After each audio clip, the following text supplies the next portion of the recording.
So welcome everyone. Great to see you here and to have an increasing number of people online, about 31 at this stage here, just to let you know. Welcome to everyone. This is our second of 4 Game Changer seminars for this year. We're very fortunate to have Professor Hugh Possingham, who's currently Queensland's Chief Scientist. He's taken on the mantle of this role in September of last year. I'd just like to tell you a little bit about Hugh. Hugh's a conservation scientist, I'll get the words right here in a minute, and a mathematician. That's an interesting combination. Maybe you can tell us a bit about that, Hugh. Who has held positions in the universities, public and not-for-profit sectors. He's a foreign associate of the US National Academy of Sciences, no small feat, and a fellow of the Australian Academy of Science. He completed his PhD at Oxford University in 1987 as a Rhodes Scholar, and most recently the Chief Scientist of the Nature Conservatory, a global conservation organisation operating in 79 countries. He's a winner of 2 Eureka Prizes. For those people who don't know about the Eureka Prizes, these are run by the Australian Museum, and they are amongst scientists considered as Australia's Academy Awards for Science. So that's also remarkable. His most significant contribution to conservation was the co-development of Marxan, a software first used to rezone the Great Barrier Reef and now used by almost every country in the world to inform the expansion of their marine and terrestrial protected area systems. Hugh has worked at all levels of government and many not-for-profit organisations, pro bono, to improve the state of Australia's threatened species and habitat. He's currently on the board of directors of BirdLife Australia. He has supervised over 200 honours students. Wow, I mean, imagine that, John. And doctoral candidates and postdoctoral fellows. He's also published more than 650 peer-reviewed publications. And listen to this, more than 30 in Nature and Science. So it's a real privilege to have Hugh with us today, and we look forward to your address on environment and health. Thank you, Hugh. Thanks. Thanks a lot, Scott. Thank you very much. And it's certainly a pleasure to be here, and thanks for the invitation. I'm sort of, this will be reasonably casual and informal. I hope to leave plenty of time for questions, but I also don't mind taking questions from the floor anytime you feel agitated. Or I have to say that I was giving the John O'Hagan lecture to the Queensland Academy of Arts and Sciences yesterday. Was anybody there? I don't think so. And there was one person who looked really cranky the entire talk. And so nothing worse than having somebody looking cranky at you for an entire talk. You really love the nodders, don't you? You're looking for the nodders. Who are the smiley nodder persons, just to build your confidence. But I almost said to her, are you concerned about what I was saying? Because I was talking about killing koalas and other silly things that I tend to talk about. And I should have. So this time I made my promise last night. If anybody looks deeply distressed listening to my talk, I will ask them if they want to ask me a question. I'm going to talk generally about a little bit about what I do and a little bit about my office, but actually I suppose the most useful thing I really wanted to do, which I hope is going to be useful, is really focus on how do you build a successful research group and research centre at any sort of scale, because I think all of you at some point in your life are going to be, you're in the middle of it, you're about to be there, you've already done it, but what are the tricks and tips? And these are going to be the sort of the iconoclastic, non-standard tricks and tips. So there's a lot of tricks and tips. Some of these things, you know, I probably wouldn't want to say if I was in a meeting in Canberra with ministers. I would just not say some of these things. One of my favourite ones is only write research grants for research that you're 3/4 already finished. But don't ever tell the ARC that I said that or anybody else. So that's what I'm going to focus. But let me do a little bit of an introduction. I will talk a bit about, I'm intrigued by the growing interest in the relationship between environment and health. I think COVID has brought that to the fore. There's a lot of publications in the organisation I worked with, the Nature Conservancy, which is the biggest environmental NGO in the world. And I was the chief scientist of that organisation for 4 years. We worked in those 78 countries.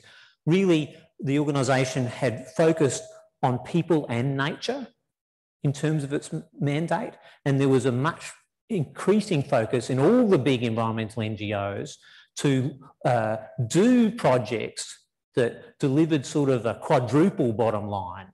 The quadruple bottom line being the nature stuff, which you expect the Nature Conservancy and WWF and Wildlife Conservation Society and the IUCN to do, but also to deliver economic benefits and health benefits and also equity benefits. So it's quite, those of you, I'm trained as a mathematician, those of you who know some maths, knowing that maximising 4 things simultaneously is impossible, unless you are ridiculously lucky.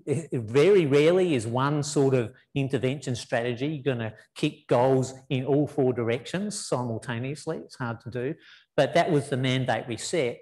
And there was a growing interest in partnering up with health agencies and development agencies in delivering our outcomes. And I might talk a bit about that as well. Let me say that most of my career, and I won't be too long-winded about this, has been built on stealing economics and engineering ideas and applied maths ideas and sticking it on to conservation. So I am most analogous to, I think, what you'd call a health economist, even though I was trained as a mathematician and I know no economics. And I really don't know much. My other subject at university was biochemistry.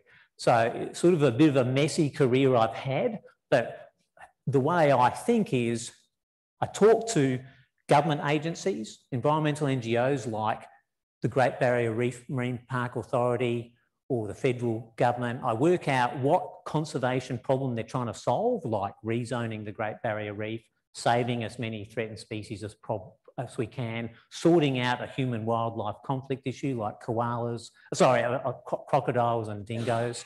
So there's these problems, and the only talent I have is to turn that conservation environment problem into a mathematical problem and then take all the tools that economists and applied mathematicians have been developing over the last 50 years and use them to solve that problem and give them some advice about what they should be doing. So in that sense, I'm quite unusual, and my career in some senses has prospered in those 670 Web of Science papers is only possible because I stepped into a niche that was almost entirely vacant. And it is not vacant in your field because there's a lot of health economists who are working out, you know, shall this hospital buy this gigantic machine that goes ping and costs $3 million, or should we build some more beds, or should we employ some more doctors? You know, that sort of health economics work that I know goes on in the health sector, that's newish, but it's not that new. And I've taken many of those ideas and applied to the conservation world. And you might say, well, how did you get away with that, building a career off bleedingly obvious stuff? It's because the environment world was troubled by how they quantify benefit. So if you're in agriculture and fisheries and forestry, then you can deploy a whole heap of economic and engineering tools to model and make choices about decisions. And what are you trying to do? Basically, usually your one single primary objective is to make a profit, is to make money. And then you might want to minimise variation from year to year, and you might have some bottom lines about safety and so forth. But it's not that unclear in most of the world what the objective of most people is, and most companies is. In the health sector, you have, and I don't know nothing about this, so I'm going to say something very stupid. You know, obviously it's minimising death, but it's more now, it's quality life years. And I gather that a lot of the health economics work is what are the broad interventions in public health, vaccines and all these other things that we can make that maximise quality life years across the population, given the constraints of budget that we have from various governments. But in the environment, tell me what that metric of benefit is. So you can have quality life years per dollar for a whole series of different interventions. What is it in the environment?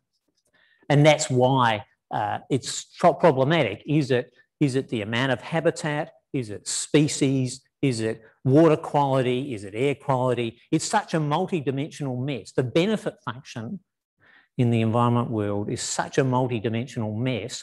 Nobody ever really wanted to make a call on what that is, and therefore we walked away from quantification of benefits. And if you can't do quantification of benefits, you can't adopt any sort of economic decision-making tool, whether it's multi-criteria decision analysis, whether it's cost-utility analysis or cost-benefit analysis. All of those things just do not function if you cannot quantify benefits. And furthermore, we have also stolen another thing from the medical world, and that is systematic reviews. We really didn't know a lot about quantification of any kind of benefit.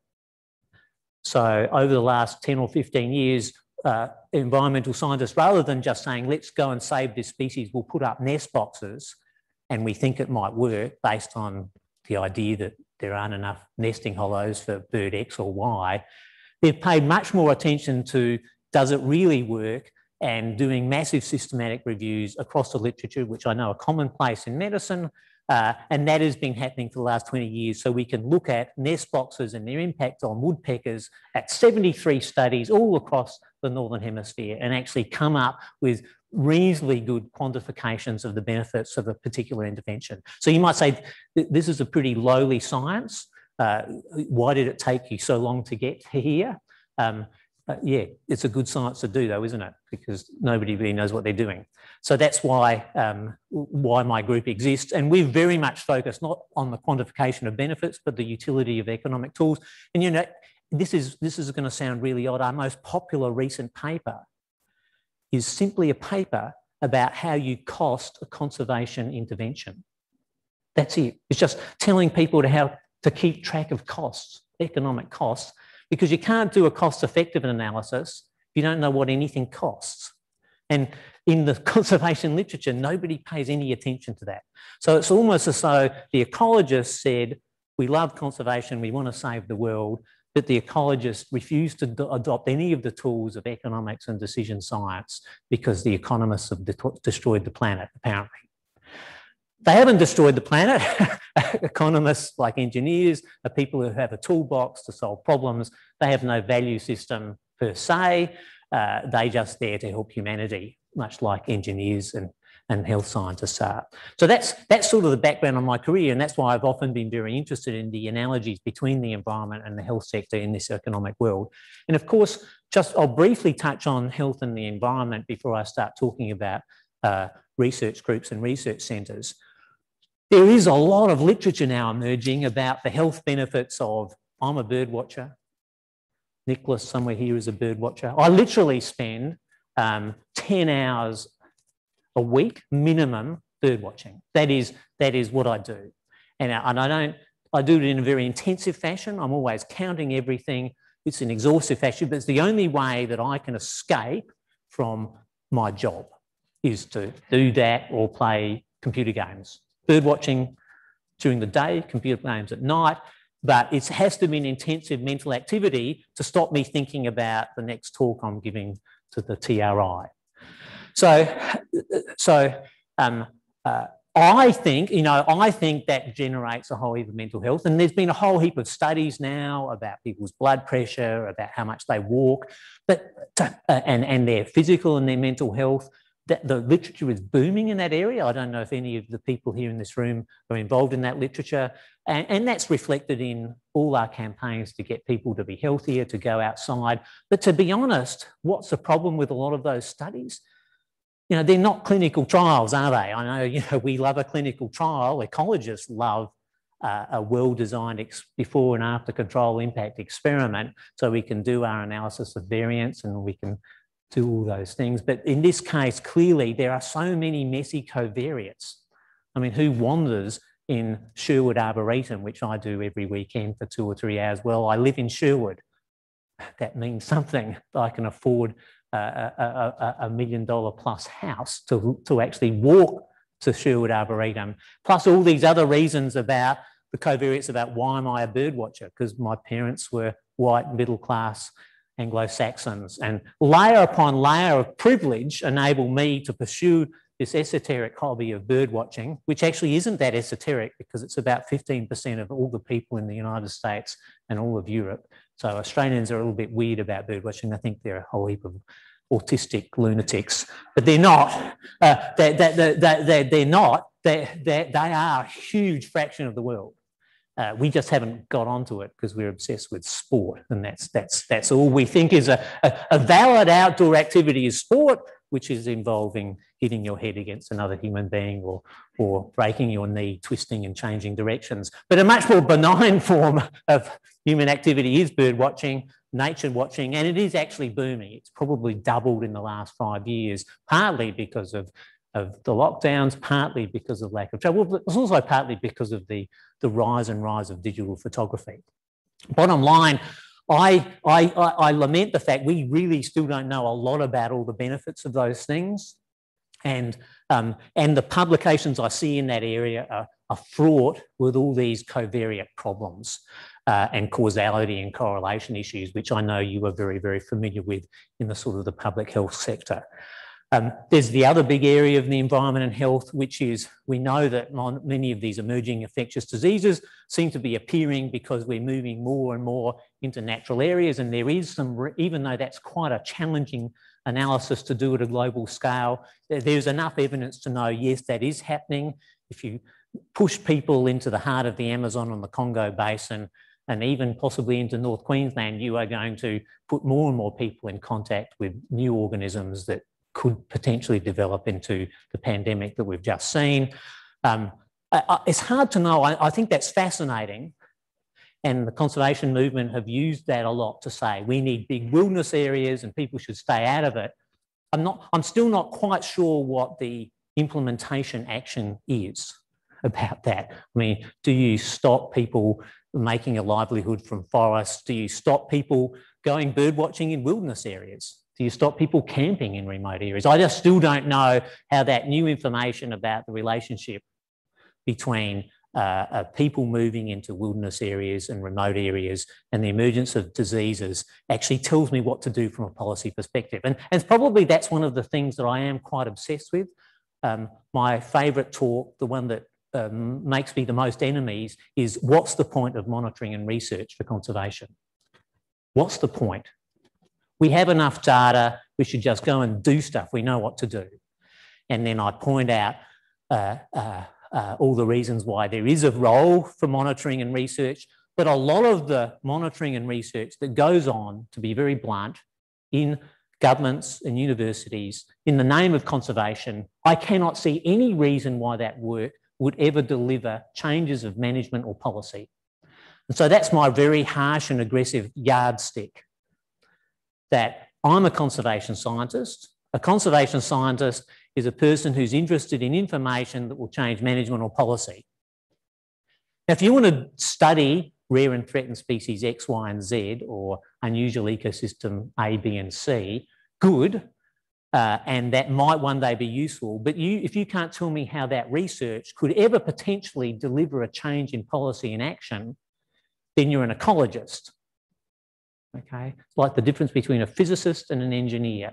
So I think of a conservation scientist as an engineer of the natural environment. But in our field, that has all become very muddied. And I'm sort of interested maybe to discuss, you know, it's not a black and white thing, of course. It's a spectrum from applied to pure, and whether that tension, how much that tension exists in the medical discipline, of which I know very little. But in my field, there's been a huge shift towards more applied work. And because the world's biodiversity is disappearing at roughly 1% to half to 1% a year for the last 30 or 40 years. We're in a mess. I mean, the economists say that the world's economy, I mean, the economy's been growing forever, as far as I can tell, for at least since the Second World War. The environment's been degrading since that time as well.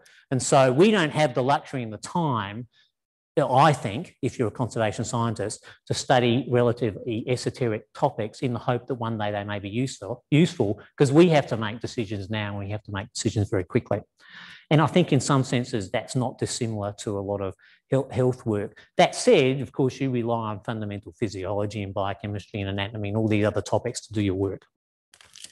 But the one thing I would say that I think is very challenging, and it's the interface of environment and health, is on the big environment issues, on the big health issues, it seems that we can't do a well-replicated before and after control impact design experiment. I'll just briefly tell you what we do in the environment area. If we're looking at a threatened species, well, if you have a threatened species and there's 300 left in the world, you don't go and trial multiple interventions.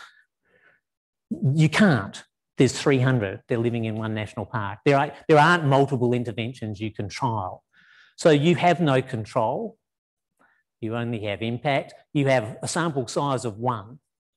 And you invest in interventions and you see what happens. And you might have a bit of before data. So what can you, it's barely science, isn't it? But it's no different from the state government of Queensland changing a public policy on health or changing a public policy on education. Everybody should learn maths in this way.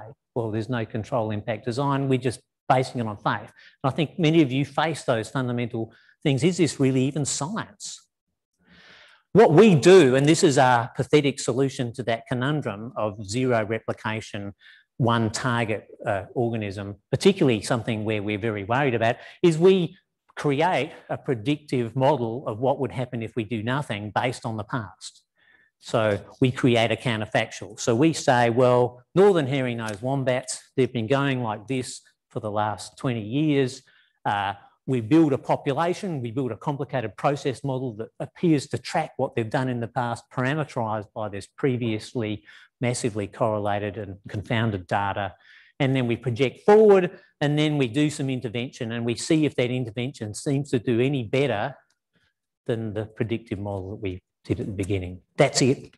I don't know if the same is true in your field, but that's all we can do in terms of predicting these big questions. And they are some of the biggest questions we face. And I assume they're really huge questions in public health. Does any policy matter? Does any campaign of changing people's behaviour matter when you have no before-after control impact design? So there are a lot of questions. I'm actually now might try and tell you something that's vaguely useful. I'm going to give you the 10 commandments of building a good research centre, and they're my own vision, and I think they're not going to work for everybody, and they're going to be a little bit different. And it is based on running 4 national centres of $10 to $30 million. One was an ARC Centre of Excellence, and building a very large and successful group that ended up, as Scott said, somehow ended up co-authoring more science and nature papers than anybody else in this country for the last 20 years. Largely, I think, possibly through exploiting people, but that's another matter. Number one, and this is the one thing I've learned about universities that I probably shouldn't say, that I was appointed to the University of Queensland in the year 2000 by John Hay and Paul Greenfeld, and there was no job. There was no advertisement. There was no job interview. There was a nice dinner somewhere in St Lucia, and there was a few chitty chats. And they said, Hugh, come to the University of Queensland and we'll give you $1 million and you can do whatever you like with that. And we'll see how it goes. And I think they did the same with Ove Hoch-Guldberg. I mean, in the end, after 21 years, I think after about 18, I said, Paul, does this really work, this strategy? And I'd raised $120 million of research funding for the University of Queensland and trained about 60 PhD students and so forth. And of course, I suppose the return on investment there was pretty good. And he said, honestly, Hugh, this works half the time. But I don't think you can do that anymore because I think there's laws against it. Maybe not. But HR might have something to say about all those processes. But to be honest, what's the point of that story? The point of that story is The most important thing still is find good people, convince them to join your group legally or illegally or whatever conviction you can. Tell them about the Great Barrier Reef. You can walk onto it from Brisbane. Tell them anything you like, but you need to build a great group and you need to get the best people. And then you get out of the way. And that's what John Hay and Paul Greenfield repeatedly says. Get out of the way. Give them everything they need and go away. That's top tip number one. And that's very hard for many, many academics to do because they've raised the money, they're doing the stuff, they're building the centre, and they want their vision to be implemented, and that they see, many academics see everybody as a pawn or a piece of Lego in their grand design. Sharing ideas. So one of the things my centre's always done, we have a huge number of workshops. We usually invite 2 or 3 international people. I know that's off the cards at the moment, but it'll come back on the cards. And basically, between the leaders of those research centres, we come up with what we think are the most interesting and challenging ideas, and you just meet for a week. On the day one, everybody says what they know about that idea, what they themselves are doing. Day 2, you talk about interesting things to do, and hopefully by day 5, you've written a review and you've drafted up 4 or 5 projects that then postdocs and PhD students can pick up. But what does that require in that room of 10 to 20 people? Complete trust, complete selflessness, and complete sharing. And sometimes you'll find that some of those ideas that you had are published by various people and your name isn't even in the acknowledgements. Not even in the acknowledgements. But the bottom line, that is the way to get a research group to buzz, is the sharing, and also the fact that you're always giving as much as you possibly can from the position of the leaders of groups and labs. And that's incredibly important. I have to say it's challenging, and that sort of culture is very hard because you only need to have 1 or 2 bad players in your broader group of principal investigators and the whole thing falls to pieces. But that would be my top tip. And the reason I didn't invent that, I happen to be lucky enough that the National Science Foundation in the United States funded this thing called the National Centre for Ecological Analysis and Synthesis in 1995 at Santa Barbara. And that Analysis and Synthesis Centre, all they did, they spent $10 million a year for 20 years bringing people to workshops. And the only rule was you can't collect new data. Come and synthesise and analyse and explore ideas and do good stuff with existing data. So you would have thought, is that even science? But the bottom line is, in my field, the world is drowning in data. There's just a lack of people working out what it all means, actually working out what the interesting questions are. And so that was what happened. I went to that institute 12 times in 10 years and built those networks and learnt how to do science in a very different way. This is sort of obvious, I think.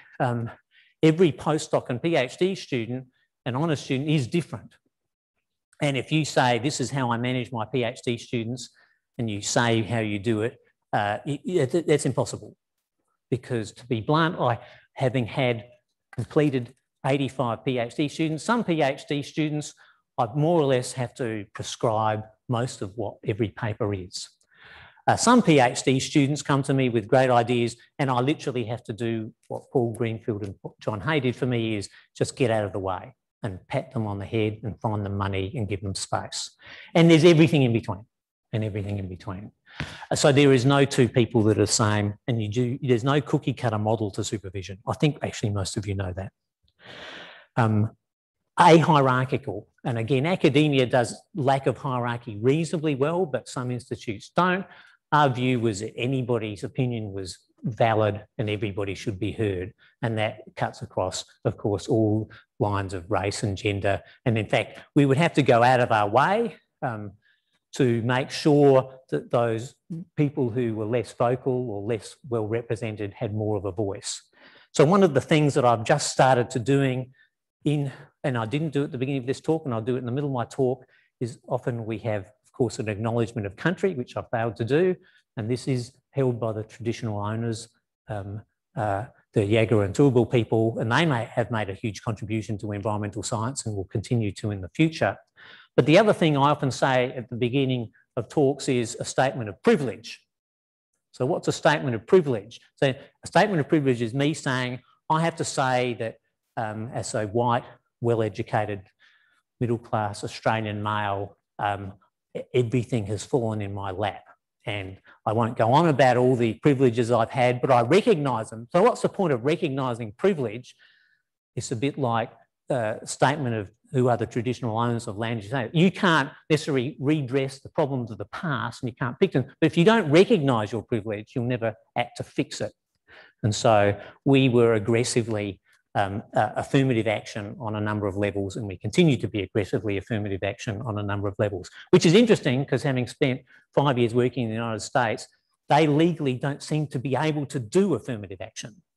It's not, our organisation could do many things to improve equity, but affirmative action was something apparently that was against the law.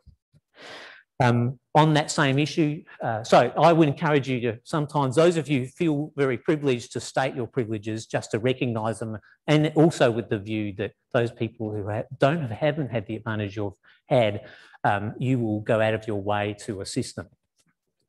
On that same issue, I think this is getting on top of sexual harassment and bullying straight away. Zero tolerance. And one of the best trainings, the Nature Conservancy had trainings that lasted 2 or 3 days on this issue.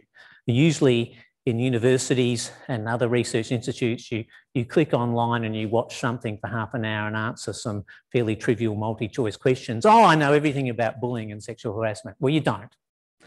Those things are lip service to those issues. Probably the best thing that we did at the Nature Conservancy was a whole day very active training on how to be an active bystander. So when somebody says something inappropriate, and it happened most often with we had a lot of billionaire donors, and we had 300 relationship managers who were trying to get money of those billionaire donors, and 80% were women. And you can imagine that there was a lot of harassment. And you, as a bystander, have to know how, when, and in what way to intervene, and you have to practice doing it in a real-life situation. Otherwise, you're never going to do it when it actually happens. So those sorts of trainings are important, and that all feeds back into the equity and everybody having a voice, because those harassment and bullying things are the things that actually cause inequities to exist. So they're absolutely essential, I think, to a modern centre. Probably the most important thing I have to say, and this is a conversation I'm trying to have with a lot of universities and research centres in Queensland at the moment, is you need most, how do I say this without going to jail? Most large funding blocks, the larger they get and the more national they get, the less rigour about the selection process. Let me say that. So what does that mean? So let me say the 3 major environment centres I ran, which amounted to over $50 million over a period of 12 years, they came from the Federal Environment Department. And to be honest, we were never not going to get those centres. We were never not going to get those centres, partly because I think I assembled a really powerful group of people, but I had spent my early career from 1996 to 2006 helping the federal government solve their problems, building relationships with federal ministers on both sides of politics, and being as useful as possible by sitting on as many boring committees as I possibly could. So I did everything that my head of school and dean told me not to do. I kept volunteering for no apparent reason. So I chaired committees. Robert Hill was the Environment Minister for about 6 years, and he did probably more for the environment under the Howard government than any other Environment Minister we've had before or after. And every time he said, Hugh, I need you to join the Natural Heritage Trust Advisory Committee. I know it's 4 flights to Canberra a year and there's full-day meetings. I said yes. And why did I say yes? I thought I was saying yes to be useful, and I thought I was being self-sacrificing and altruistic. I was not. I learned so much. I learned so much about all the problems that the Environment Department had at both the state and federal level. And also I built this huge network of contacts whereby when it comes to putting in applications, for money they had to help solve their problems. I knew what their problems were, and I could also talk to them. I could have dinner with them, and I could find out what their issues really were. And when my name came across their table, they knew that name. So what's the problem? The problem is we're in Brisbane.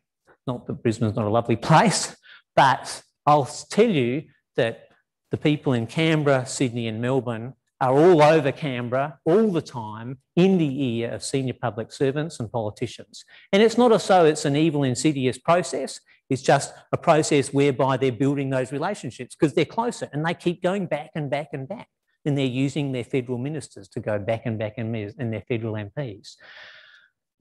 You need to know those relationships. So who here is on a federal government committee of any kind?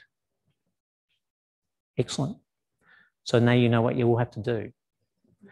And then you think, well, how do I get invited to these committees? I mean, you might be young. What I did actually as a postdoc, and I didn't, so this sounds as though I'm saying that I had a plan. I do not think I had a plan. This is an accident. This is an accident. So I was in Canberra as a postdoc, and I just did nasty, nasty press conferences attacking the federal government, particularly around forest issues. And so I was on all the national TV stations, and I was 27, an untenured postdoc. And I was told I was doing all the wrong things. CSIRO scientists rang me up and said, you've destroyed your career. Probably they were correct. All these other people said, Hugh, don't do this. You don't know what you're talking about. But if nothing, nobody remembers what you said, and probably everything I said was entirely stupid. Bottom line is, people know you care. And public servants a year later, you've attacked them, they say, well, actually, what's your opinion on this? And as long as you don't attack people, you only attack issues. Never attack people, only attack issues. So even if the person you're talking to is completely unqualified, is saying ridiculous things, you can never say anything about them. You can only attack the issue. As long as you stick to that one rule, they like it. They get annoyed initially, but then they like it and they get over it. And then they say, they said, well, Hugh has some interesting views. We'll put him on some committees. Or sometimes they say, Hugh's annoying us. How can we suck up his time on long, boring meetings so that he never annoys us again? So we keep him very busy. I'm not sure what they were doing. They could have been either of those two things, or it could have been a mix of those two. But I have to say it's essential, and that plays for the state issues, and it also plays out in industry and basically any sector.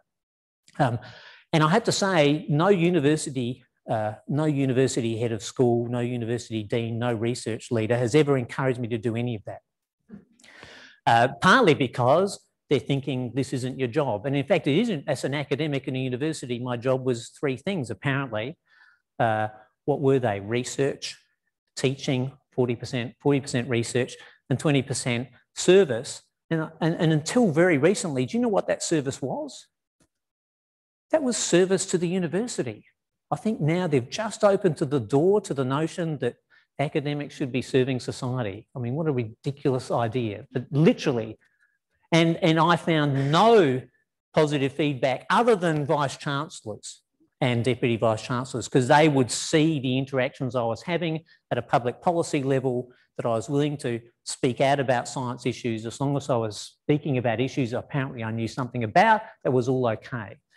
So that, I think, is what Queensland's missing out in. And I say that from somebody who comes from South Australia, which equally misses out. I mean, it's sort of like we're the fringe states in this triumvirate of Canberra, Melbourne and Sydney. And it's even just the fact that you're close enough, the school networks, the cocktail parties and all that sort of rubbish. So we have to get over that. We have to get over that. And the other thing I suppose I did a lot was volunteer for environmental NGOs. So I did volunteer work for them. You say, why would you do volunteer research for an environmental NGO? Because ultimately, again, I'm learning about the problems they have. Usually they turned into papers. My PhD students will get jobs with those environmental NGOs. So for me, an environmental NGO is my industry. Okay, this is like the defence industry or the space industry. They're the people who employ the people. If I don't do things for them, but eventually they like you, and then they start paying you, and then they start being linkage partner on grants. They start asking the government to put you on their committees and so forth. Of course, you get to the point where you're on too many committees, so you find the colleagues and senior researchers and junior academics and say, well, do you want to help out on some of these committees? So basically, you build your network through those processes. So that's sort of my top tip. Hopefully nobody from the federal government or anything like that was listening to that talk. But it is the best way of generating research income. How long have I got? I'm probably already over time. There's only about 5 minutes. There's only one thing I really want to finish off with, and then I'll certainly take questions, and I'll be pretty quick on this. I'm a great admirer of this Translational Research Institute, and I think many of the principles I talked about are adopted by this group of people, the sharing and the cooperation particularly, and the multiple institutions. And it's delivering economic outcomes for the state, which is incredibly important. So every time I meet with a minister in my job, they care about jobs, jobs, jobs, and money a bit, but mainly jobs, jobs, jobs. That's their time. So you have delivered in that space, and all the work you're doing is delivering in that space. If you actually look at where Australia ranks globally in research areas, the two top areas we're in are not health, they are agriculture and environment. UQ routinely ranks #1 environmental research university in the world, above Oxford, Harvard, everybody else in the world. Agriculture, we're often in the top 5 in the world. And several Queensland universities are very highly ranked in those areas. So my question to the government has been, and I'm interested in your advice on this, and I'll be grilling Scott over dinner, what lunch, my talk won't last that long. Why don't we have a Translational Research Institute for agriculture and environment? And what can we learn from your experiences? So I'll be coming back to you at various points on how do you construct such an organism? How do you make it successful? How do you convince the state government this is something that's worth investing in, that's going to create diversity in the economy?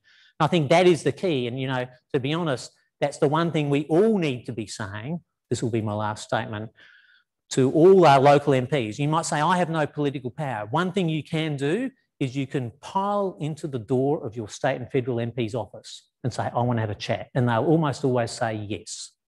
Who's done that? Who's said? So you can all do that.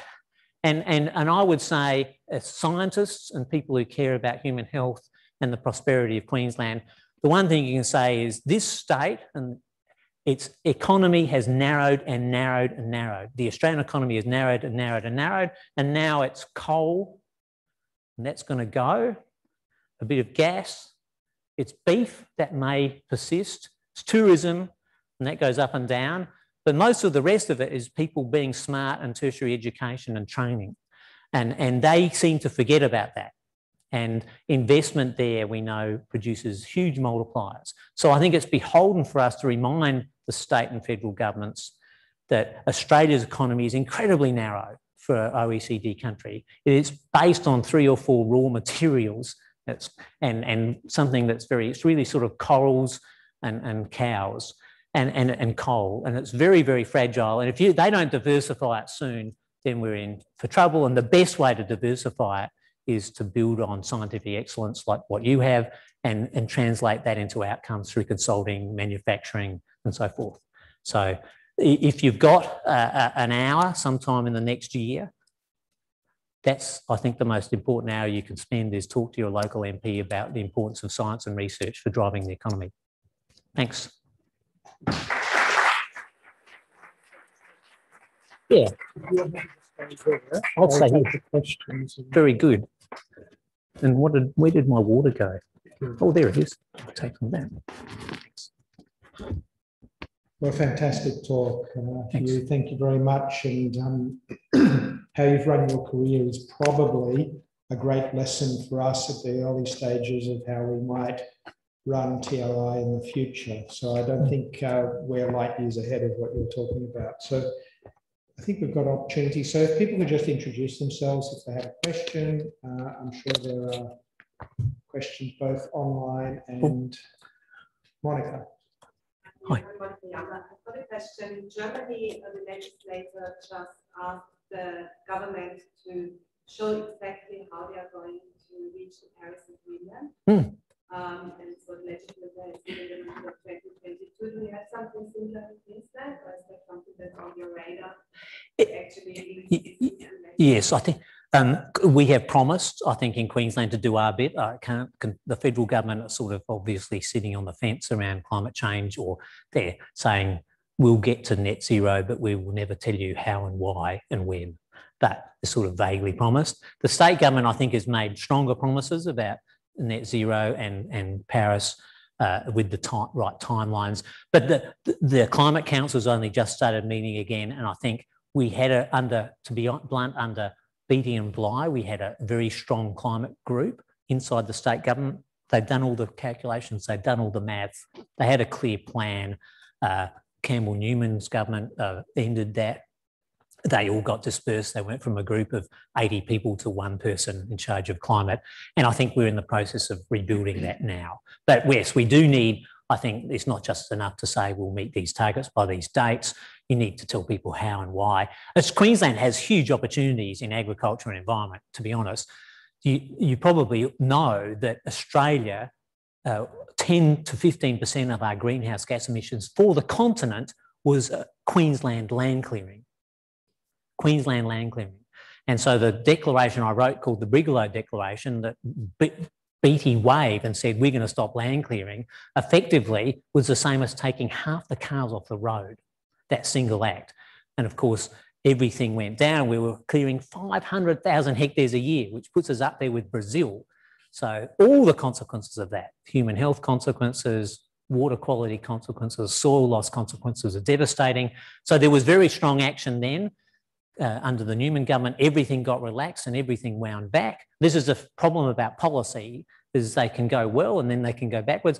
And now this government is trying to tighten things. So we have enormous opportunities for carbon sequestration, probably better than any place in the world. We're the 16th biggest country in the planet. We have a lot of land, we have a lot of warmth and a lot of rain.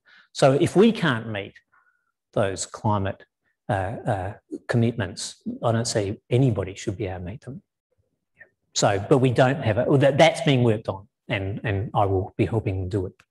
And just before we go to our next question, I should highlight a really unusual talk Hugh's given us today for those online, asking, could we see the slides?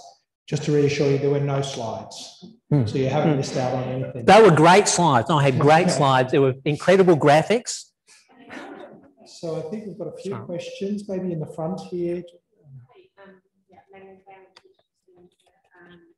So what are the main basic things that scientists can use to influence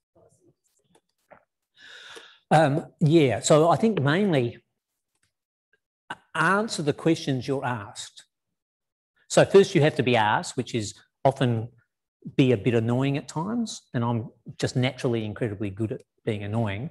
But once you get into the position where they want to ask you, then the one thing I learned again from Robert Hill is he said to me once, you know, I've asked lots of scientists to help me solve an environmental problem, and do you know what they say? They say, give me 5 years and $20 million. And then I say to them, well, what have you been doing for the last 30 years? You can't answer any of my questions. So I've always said, I don't know. This is my best answer. Madeline and Michelle and Terry, they're experts in the field. Go and talk to them. Maybe we'll form a little committee. I always give them an answer, and then I make sure that they're clear about the uncertainties. I'll give them an answer on anything, but I always make sure they're clear of the uncertainties. And if the uncertainties are too big for them, then you ask for the money. And that's our biggest problem. So many scientists see politicians as pinatas full of money, and they beat them and they get sick of it. Yeah. Fiona.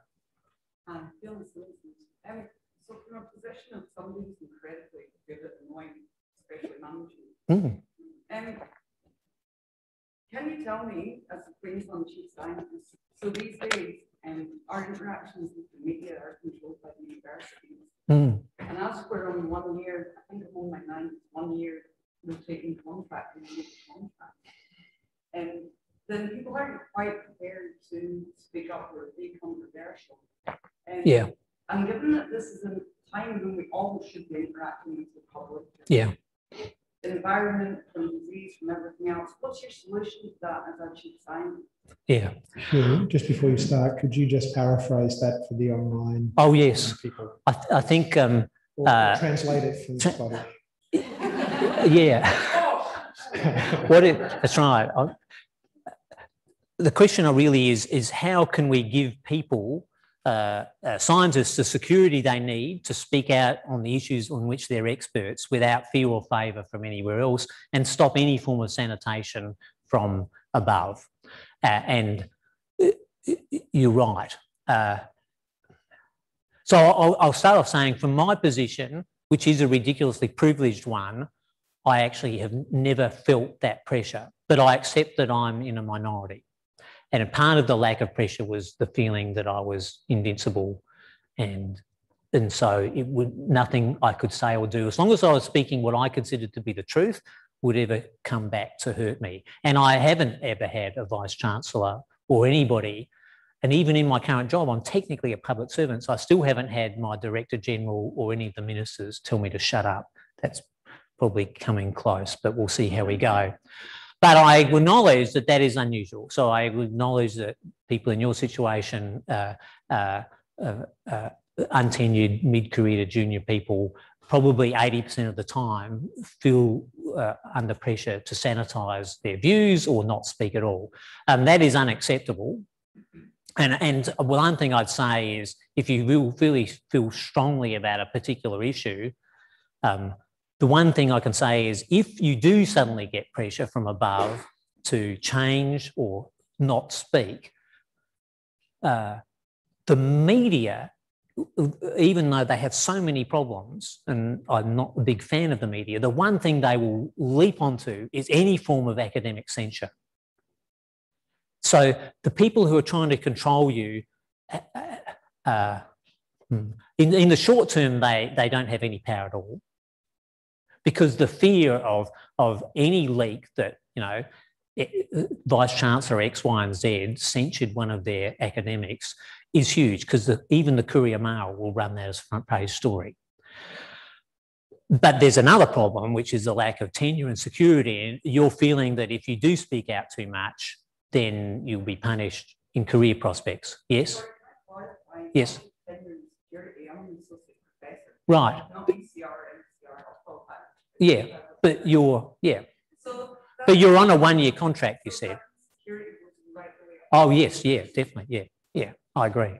So, and it can occur, but the biggest problem is you're on, and I suppose then I think it's a matter of having a conversation. I'm not sure as Chief Scientist I can do a lot about that, other than, to be honest, the Chief Scientist has no power and no money. I have neither of it. So anybody thinking asking me for money, don't bother. All I have, I suppose, is influence and culture change, and that's all I can possibly do. And so I can talk to Vice-Chancellors, I can talk about culture change, and I can talk about the importance of protecting people and their ability to speak out. But I have seen a slow sanitation in the tertiary sector of the sanitation of media.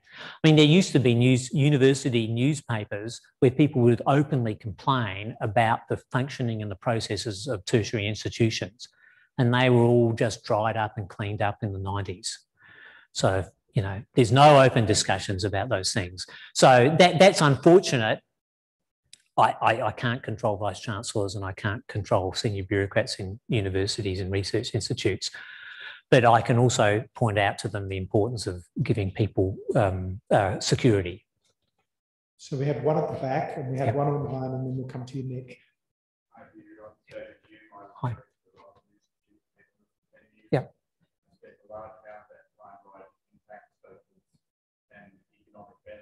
Oh, good.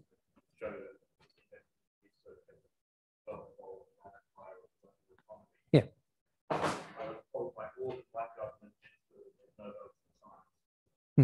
So how do we overcome the economic reality of cost benefit that's absolutely straightforward?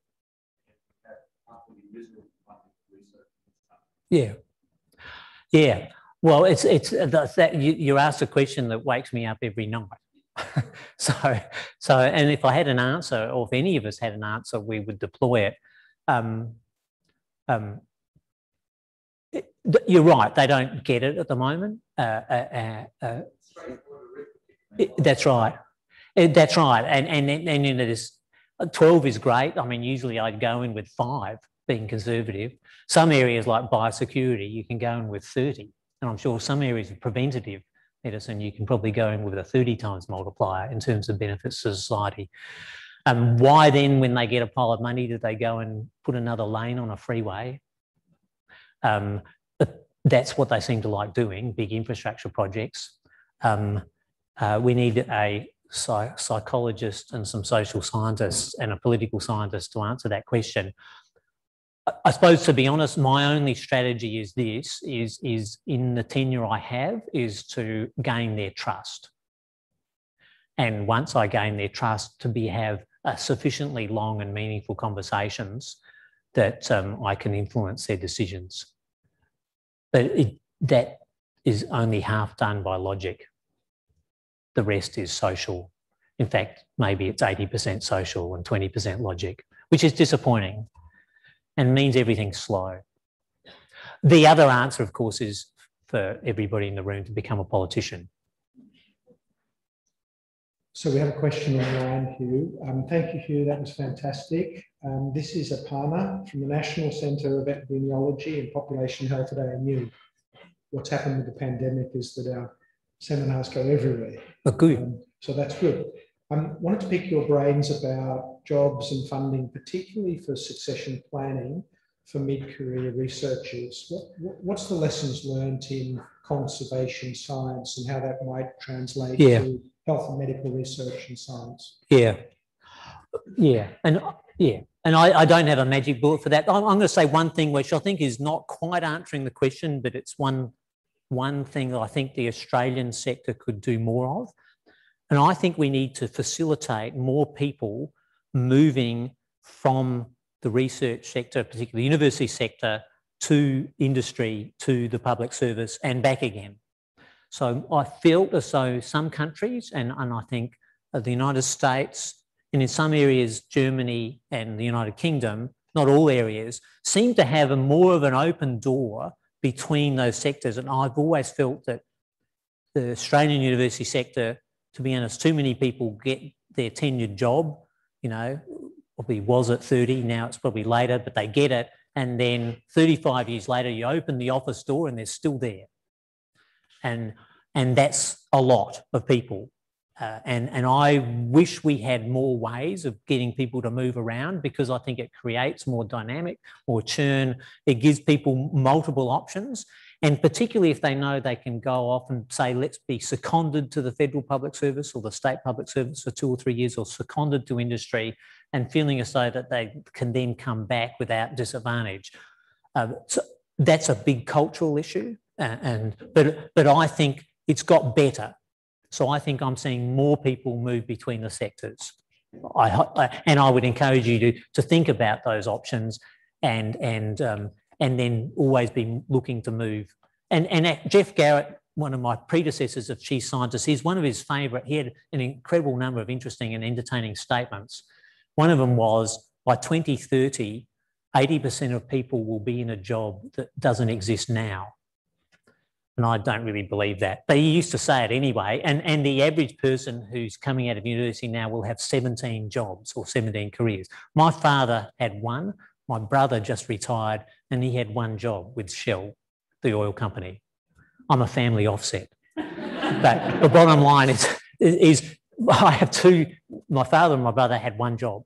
And here's somebody saying everybody's going to have 17 jobs. So I suppose it's sort of already happening. It's uncomfortable. It's painful, but I think everybody has to be more flexible. Now, last question, Nick. If you want to Yeah, you said it's important to talk to politicians, but I think it's important to know who to talk. And in biomedical research, I think the two main levels that you have to consider are state government and federal government. In your area, ecology, I think more and more you have the local government on top of that. Normally, that's my experience, like 14 years in Australia, I think now, that you get sent in circles and nobody wants to be responsible. How do you do that? Yeah, well, you'll never get in a chat with a politician, you'll never get anybody to take any responsibility or promise any sort of action. I think we know that. I think, but the thing you're doing by walking in their door at local, state and federal level is you're casting 1,000 votes. because not many people can be bothered doing it. And you go in the door and you talk about whatever particular issue you have, security for mid-career academics. It could be, for me, the importance of protecting habitat or water quality. And literally, you have cast 1,000 votes.